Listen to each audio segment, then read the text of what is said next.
मुझे डराने की कोशिश नहीं करेगा कोई। ये बात ध्यान से समझ लें अमित शाह साहब, मैं डरता नहीं हूँ, मैं इनके शेर के निशान की इज्जत करता हूँ, मैं किसी पुलिस से नहीं डरता।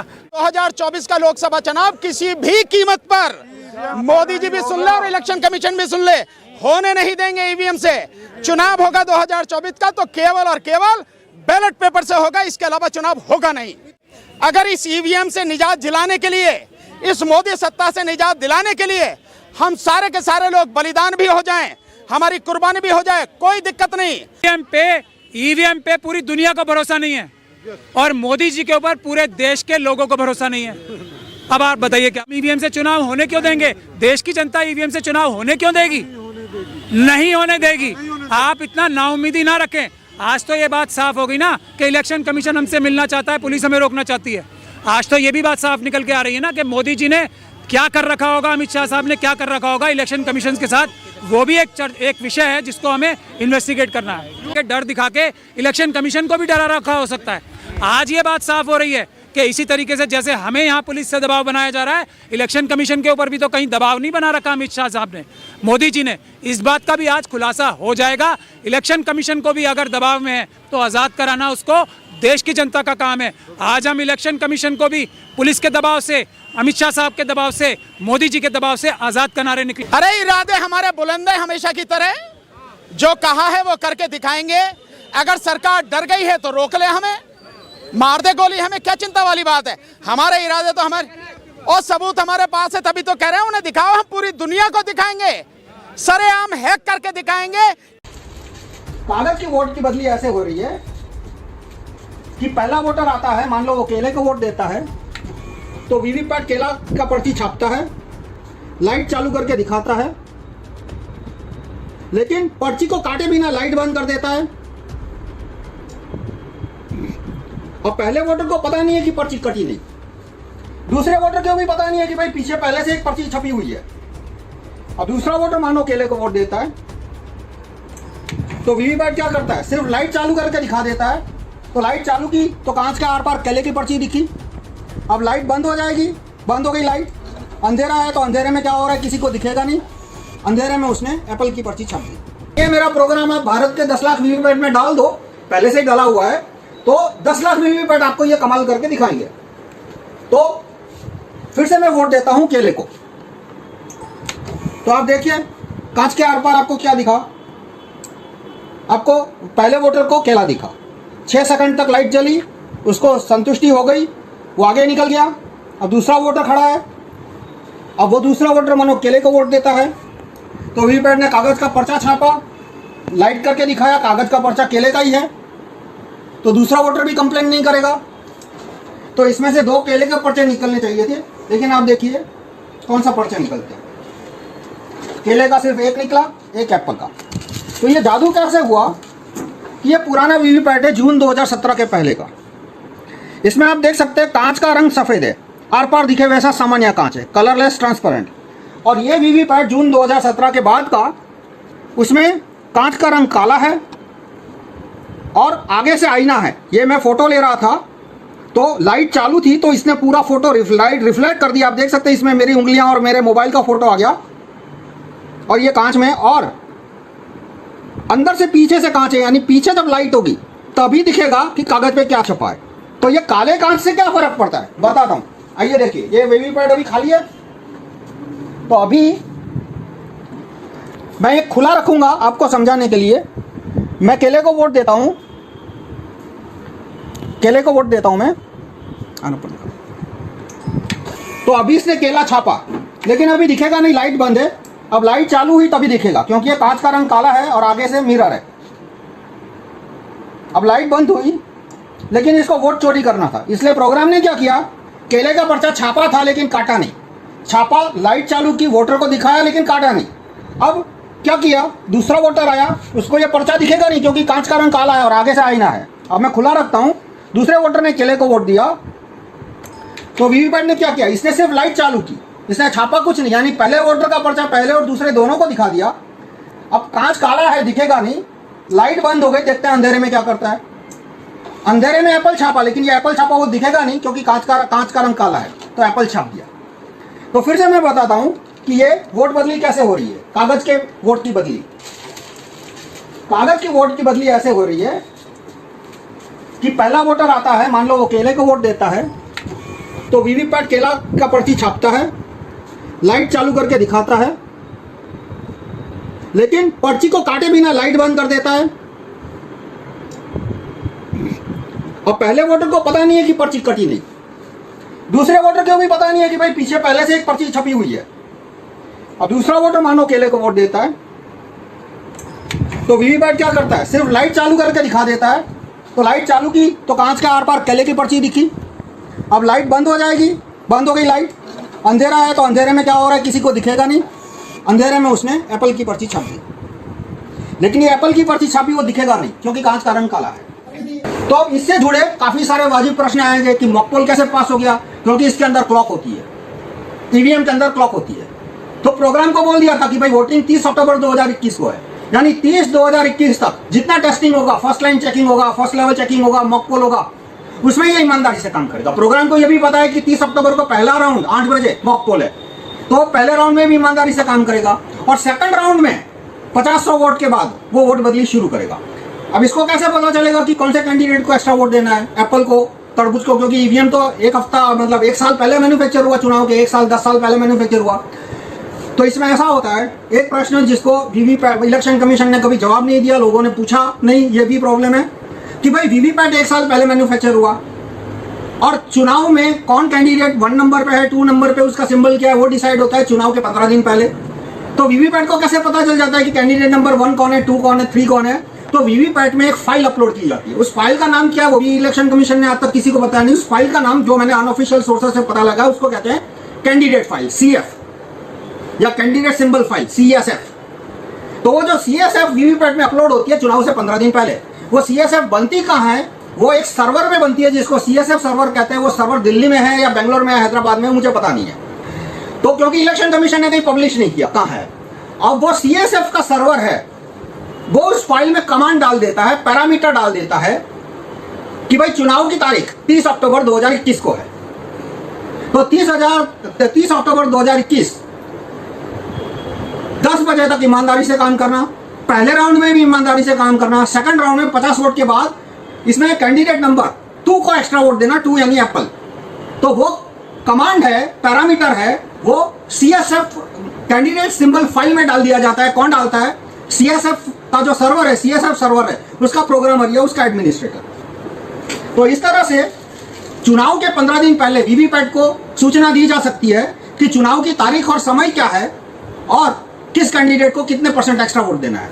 अब मान लो कि कोई ऐसा बूथ है जहां पे एप्पल को कोई वोट ही नहीं देने वाला, तो फिर वो क्या करेगा, वो केले के वोट तरबूज में ट्रांसफर कर देगा। मतलब इसमें मैनिपुलेशन के बहुत सारे टेक्निक है, वो अलग अलग टेक्निक बहुत लंबा हो जाए। ट्रांसपेरेंसी की बात 24 घंटा इलेक्शन कमीशन चीखता रहता है। वहां सफेद कांच था तो वो कांच हटा के काला कांच क्यों रखा वीवीपैट में, ट्रांसपेरेंसी के नाम पे।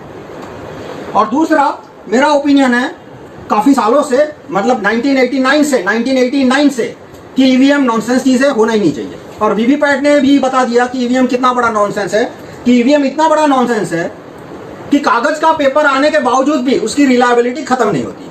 और दूसरा पॉइंट मैं बताऊंगा कि बहुत सारे लोग कहते हैं कि 25% वीवीपैट की गिनती होनी चाहिए, 50% वीवीपैट की गिनती होती है। मैं कहता हूं भाई 100% वीवीपैट की गिनती करने का भी कोई फायदा नहीं है, क्योंकि चोरी होगी और चोरी पकड़ी नहीं जाएगी। क्यों पकड़ी नहीं जाएगी? जैसे आपने देखा यहाँ पे 2 वोटर आए, दोनों ने केले को वोट दिया और वीवीपैट ने भी एक केला एक एप्पल छापा, कागज का पर्चा, और जो इलेक्ट्रॉनिक वोट है वो भी बदल के एक केला एक एप्पल हो जाएगा। तो दोनों मैच तो चोरी होने के बावजूद भी दोनों डेटा मैच होने वाले हैं। तो 25% वीवीपैट की काउंटिंग करना ये बहुत ही टाइम पास बात है, ये बहुत ही फालतू बात है। आप वीवीपैट ईवीएम पूरा सिस्टम हटाने को सपोर्ट कीजिए। और काले कांच को हटाने की बात मैं क्यों करता हूं, क्योंकि जो वीवीपैट के समर्थक है वो आपको इस बात में भी सहयोग नहीं देंगे कि काला कांच हटा के सफेद रखना चाहिए। तो इस पॉइंट पे भी वो एक्सपोज हो सकते हैं। तो मैं समराइज करूंगा कि इलेक्शन कमीशन ने जो कांच का रंग बदला सफेद से काला, उससे क्या हुआ कि अंदर का प्रोग्राम यदि कागज का पर्चा मैनिपुलेट करता है, प्रिंटिंग मैनिपुलेट करता है, तो वोटर को पता नहीं चलेगा, बूथ के अंदर ही मैनिपुलेशन हो रहा है 10 लाख वीवीपैट के अंदर, और वोटर को दिखेगा भी नहीं।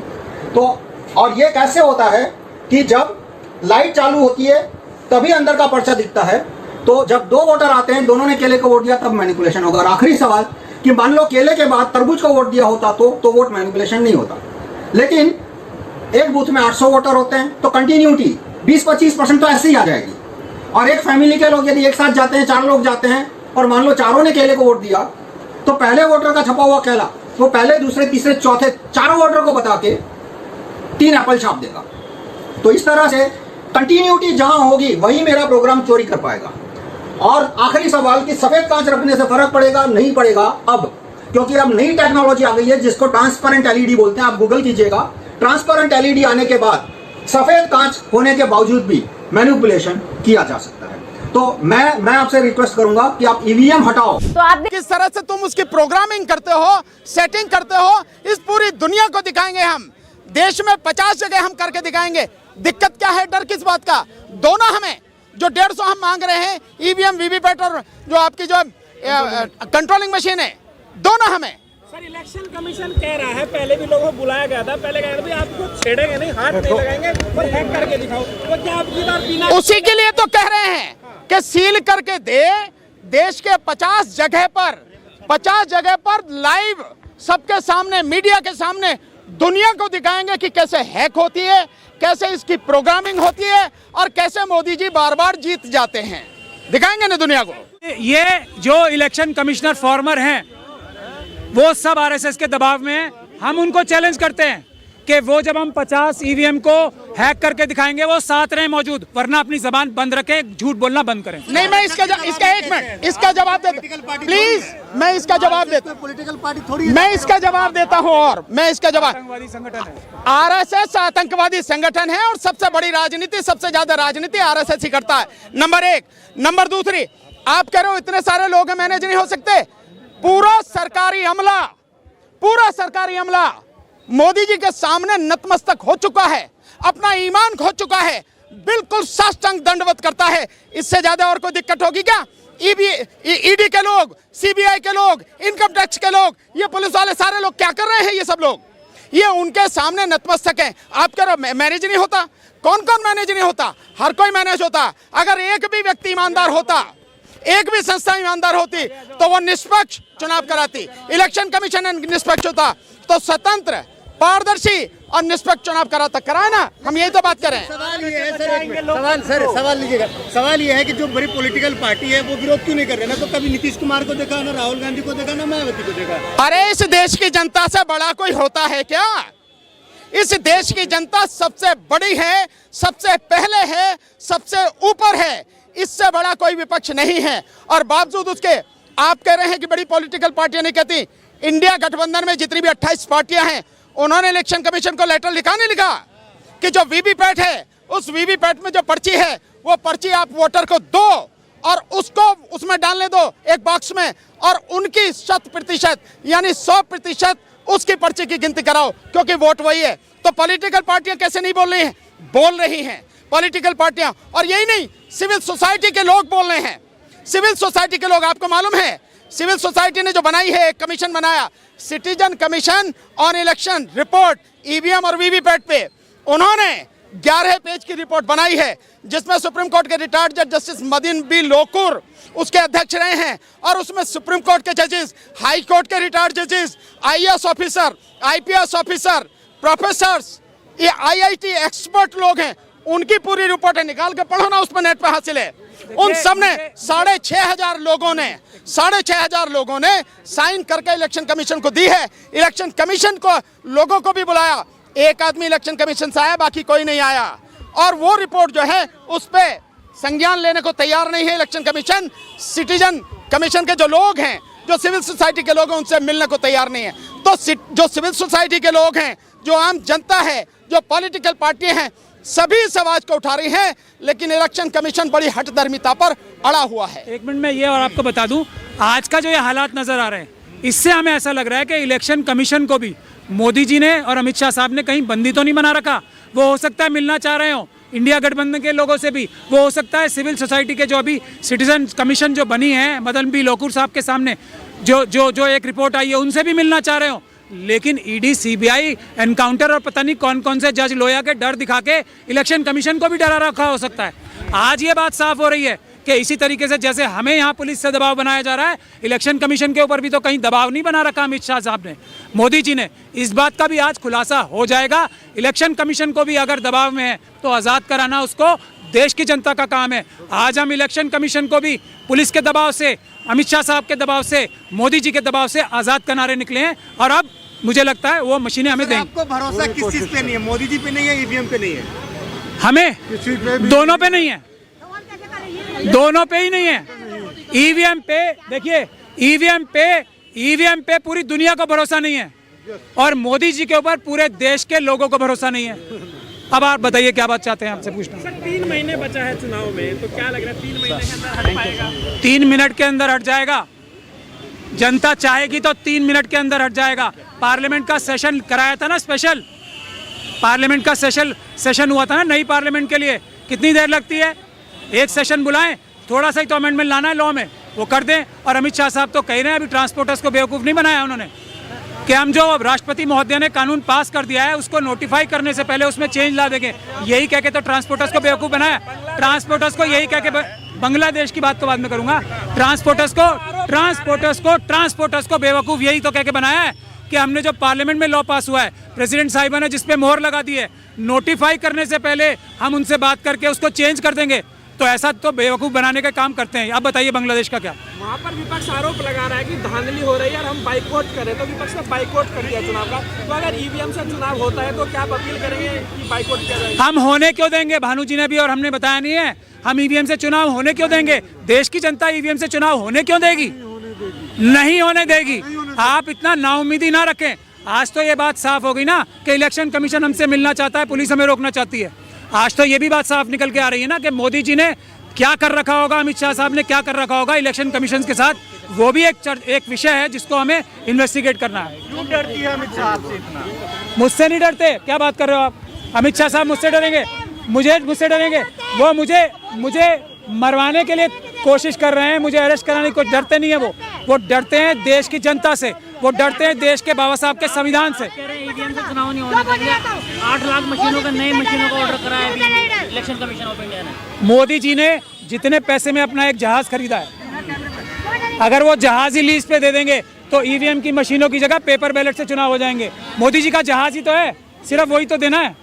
इतना पैसा नहीं लगना है पेपर बैलेट से चुनाव कराने में या वीवीपैट से चुनाव कराने में, इतना पैसा नहीं लगना है। मोदी जी का जहाज जाएगा बस थोड़ी देर के लिए। 2024 से पहले ईवीएम बैन हो जाएगी? 100%। 2024 तो शुरू हो गया यार मेरे, यूं कहो 2024 में ही बंद हो जाएगी।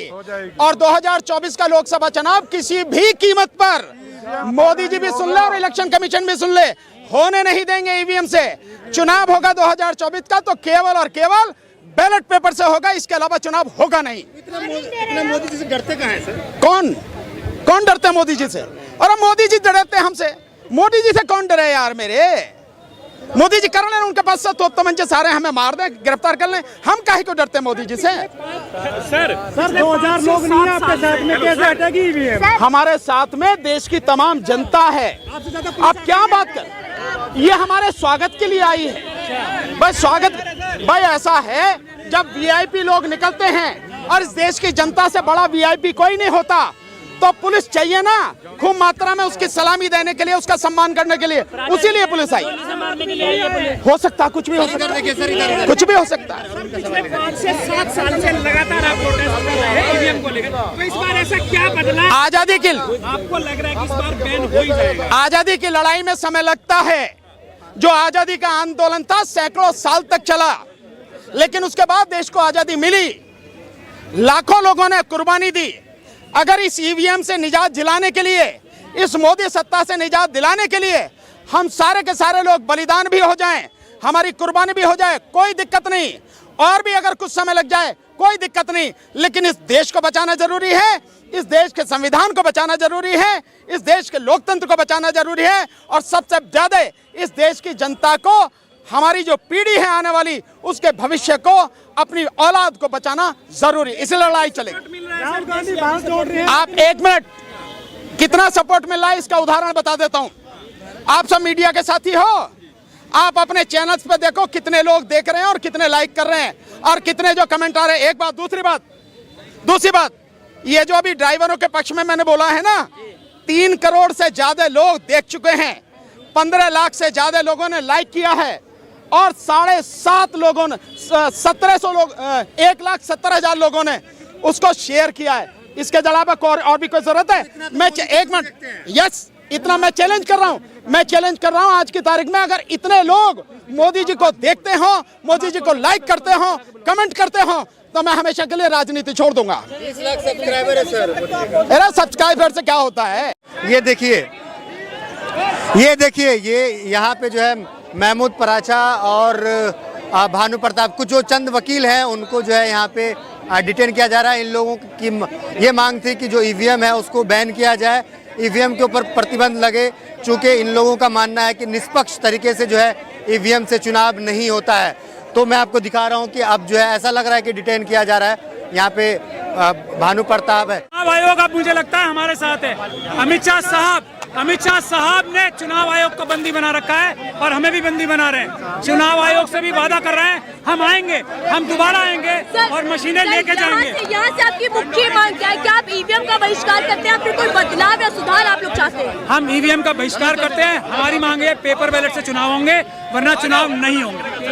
लेकिन 24 का चुनाव नजदीक है, ऐसे में आप लोग धरातल पर उतर चुके हैं, इसका कितना प्रभाव चुनावों पर पड़ने वाला है? 100% चुनाव पे पड़ेगा। जनता जान जाएगी कि ईवीएम से चुनाव कौन कराना चाहता है। जो बेईमानी कराना चाहता है वो ईवीएम से चुनाव कराएगा। अगर 400 के पार हो सकता है कोई ईमानदारी से, तो 400 के पार तो पेपर बैलेट से होके दिखाए ना।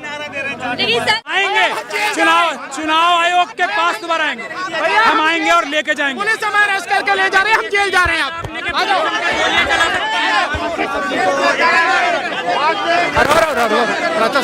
अभी 5 मिनट नहीं हुए, फिर नाटक मत करो।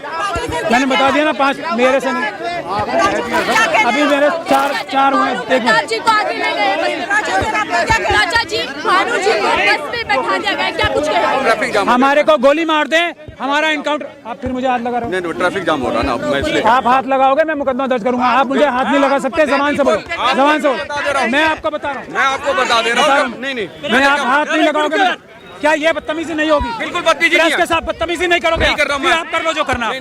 फिर आपको जो करना है कर लो, करो आप। ऐसे अब नहीं जाऊंगा, ऐसे नहीं जा रहा। जो करना है कर लो अब तुम, अब जो करना है कर लो, अब नहीं सवाल। और एक पुलिस वाले से तो जाने वाला नहीं। आप मेरा अपहरण एक पुलिस वाले से नहीं कर सकते ना। बुला लो और सबको बुला लो। 50 अभी नहीं हुआ। मेरे से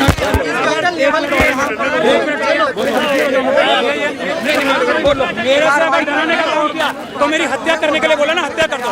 डरूंगा नहीं, लेकिन मैं पुलिस से, मैं आपकी इज्जत कर रहा हूँ आपकी वर्दी की वजह से। मुझे डराने की कोशिश नहीं करेगा कोई। ये बात ध्यान से समझ लें अमित शाह साहब, मैं डरता नहीं हूँ। मैं इनके शेर के निशान की इज्जत करता हूँ। मैं किसी पुलिस से नहीं डरता। मैं भगत सिंह का मानने वाला हूँ, मैं बाबा साहब डॉक्टर भीमराव अम्बेडकर का मानने वाला हूँ। मैं पुलिस के इससे डरता हूँ। ताकत से मुझे मार सकते हो अमित शाह, मुझे दबा नहीं सकते अमित शाह, ध्यान रखना। ये इलेक्शन कमीशन जाने से रोका गया, क्या कहेंगे आज के प्रदर्शन में? मैंने बता दिया आपको अमित शाह, ध्यान रखना। मैं इनकी वर्दी से डरता हूँ, मैं इनके इससे डरता हूँ, मैं तुम्हारी ताकत से नहीं डरता अमित शाह, ध्यान रखना। Sir, Bhanu Pratap sir,